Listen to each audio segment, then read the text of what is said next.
Cool. So, like I said earlier, tonight we're going to be talking about heaven and earth. And I won't say too much on the front end, as just as much as, we often talk about when we die, we go to heaven. Like, that's what we would hear as kids, right? Like, you die, you go to heaven, and we might not necessarily be totally clear on all the details of how that works out or what that totally means, but we just know we don't want to go to hell, right? And so, I mean, yeah, no one really wants to go there. And so tonight we actually want to look at, okay, well, what does the Bible actually say about heaven and hell, or heaven and earth, sorry. Because how you view these two realms, these two spheres, actually has great impact on how you live your life now, today. And so we want to look at that, and then we'll kind of wrestle with it, and then I'll send you into small groups as we have been doing. And so, Leanne, I know it's a quick turnaround, but yeah, you can show the video whenever it's ready. What I will say is that what we believe about heaven and earth and the afterlife has huge ramifications on how we live now. So, to get kind of worldview-y, to go that route, the pantheist, sees God's space and our space as basically one and the same, completely overlapped, right? They seek the divine in the world around them and even within themselves, right? Deism, on the other hand, sees God's space and our space as completely separate, right? So the universe is this closed system that God created and then left to its own devices. It's on its own. It may be kind of similar to that, but different is the Gnostic view of heaven and earth, right? That says there's a dualism, that heaven is good, earth is bad. And what happens when, the point of what the end of all things is that eventually, we good Christians are going to be whisked away from this evil earth and brought into God's good space. And yet biblical Christianity tells of another reality. It speaks to another reality. Heaven and earth don't overlap entirely, but nor are they completely separate. Rather, they intersect even as they overlap, right? Creation is not God, but it is God-given. It is good, given as a gift of love to us. And the evil that we speak of when we refer to creation really has nothing to do with it not being God or it being a created thing, or even in the way that it dies, the transience of it. But the evil comes from our own idolatry and the misapplication of our love, right? And so creation is good, evil is real, but creation itself will be redeemed, not by scrapping everything altogether, but by God liberating it from the sin that's in the world, right? So the Bible is the story of God's space and our space being united again. And there in the now and not yet really is where we get mission, right? It's why we do what we do, because we don't believe that God has abandoned the world and he'll leave it to burn, but because we believe that actually the things that we do here now will carry over into the new world, into the new heaven, that actually it will be even more fully realized in the new heaven and the new earth. And so we want to contribute, we want to add, we feel called, even as we read scripture, to participate in this redemption project that God is doing in this world. And so we live in the tension of the now and the not yet, of the Lord's Prayer to ask God to see the kingdom come on earth as it is in heaven, even as we are sent, as Jesus himself was sent. And so I want to send you into small groups, and two questions I want you to wrestle with. One, how has this video challenged maybe commonly held assumptions or conceptions about heaven and earth? And then two, what can you and your microchurch do this week, or during this time in general, but especially this week, to see or to help heaven and earth reunite in some way? And so go ahead, I'll see you back in 10 minutes or so, and we should be sending those questions to you in your small groups. Back in 1951, there was this Black woman in Roanoke, Virginia, Maryland, but she was from Roanoke, Virginia. And she went to the doctor because she felt like there was this knot in her stomach. And she was trying to figure out what was wrong with her. I think she might have been pregnant at the time. I think her friends just attributed to pregnancy. And eventually she had her baby, but then it still kind of persisted, and there was severe hemorrhaging that was going on. So she goes to the doctor. They assume that it's syphilis, or they like test for syphilis and the test comes back negative, and they're trying to figure out, well, what's going on here, what's wrong. And as they run tests, they realize actually what this woman has, it's cervical cancer, and this is really serious. Like, she's not going to make it. And so they're like, well, we got to try everything in our power to see her get better, see her healed. And so they start treatment almost immediately.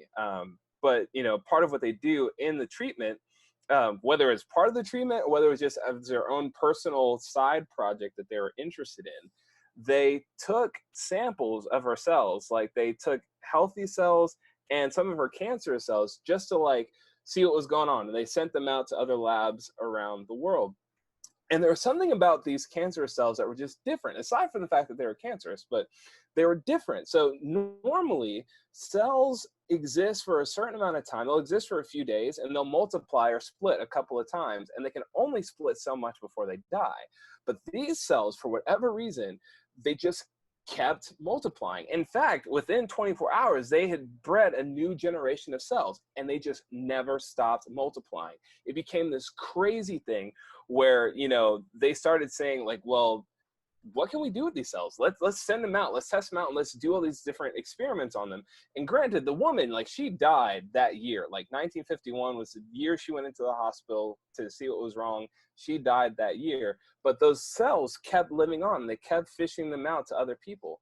And these cells, I think they used to study disease. They used to study, they sent them into space to see the effects of space on ourselves, like what would happen in space travel.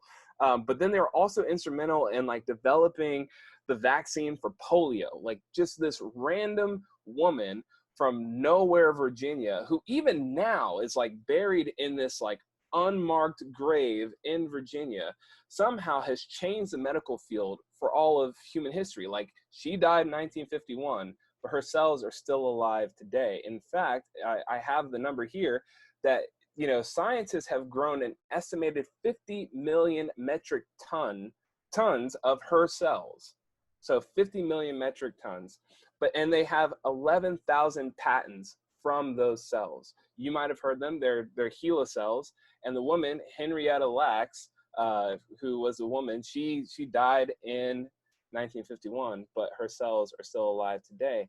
And her family, this family, that when they talked to her about it, I mean, the whole story is super tragic. No, she did not get paid for that. You can read The Immortal Life of Henrietta Lacks, or you can watch, I think there's a documentary on this, and it's all really tragic. But when they talk to her family and they ask her about it, part of what they say is, obviously there's something in it, like, that Jesus was doing. Jesus had something to do with all of this.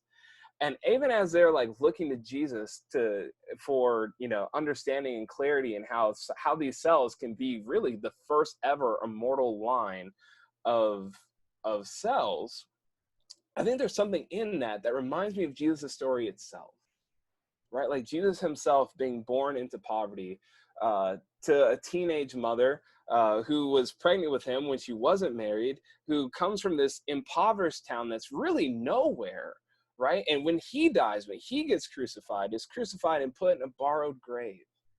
And yet this person who only lived on earth for 33 years, in bodily form at least, has changed the course of human history. And to me, I think of Jesus and I think, man, what are we, if not in some strange way, his cells, right? Sent into the world. It's been a long time. That was 2,000 years ago. And yet we inject ourselves into this world because we believe in its goodness. We believe in the goodness of creation, and we believe in the way that God is using it to redeem, the way that he is at work in redeeming all of creation. And he's using us to participate in that work.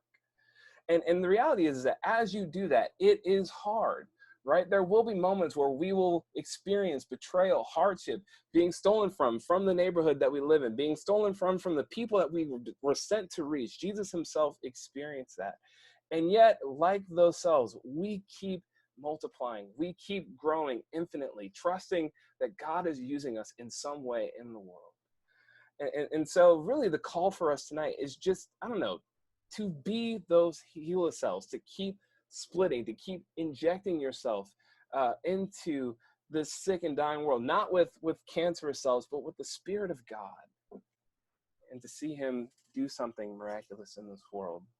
And so as the Father sent the Son, so the Son sends the Spirit, and the Spirit sends the church. You are sent. And we are temples creating pockets of heaven in a world full of sin. And Jesus' work is the reunification of heaven and earth together, and we have the chance to participate. And so with the time that we have left, I just want to send you back into your small groups. And yeah, just, I don't know, really quickly, greatest need, and pray for each other. It sounds like you guys could use that in this season. And so, yeah, maybe just take a few minutes to do that. So see you guys soon. All right, guys. Well, that is it for tonight. You don't have to go home. Well, you are home. You don't have to stay here. No, by law, you stay home. Yeah, by law, you kind of are supposed to stay home. Don't listen to me. But do stay tuned for Easter this Sunday. We should have sent out an email. That'll be 8 a.m. on Zoom. We'll send out the link, and it'll be with our friends around the world. It's going to be really special. But we'll see you tomorrow night. Tomorrow night, I believe Jeremy will be speaking to us on generosity. So I'm super excited. So, I'm just going to be throwing dollar bills everywhere. Why throw them when you can have them stolen? You know what I'm saying?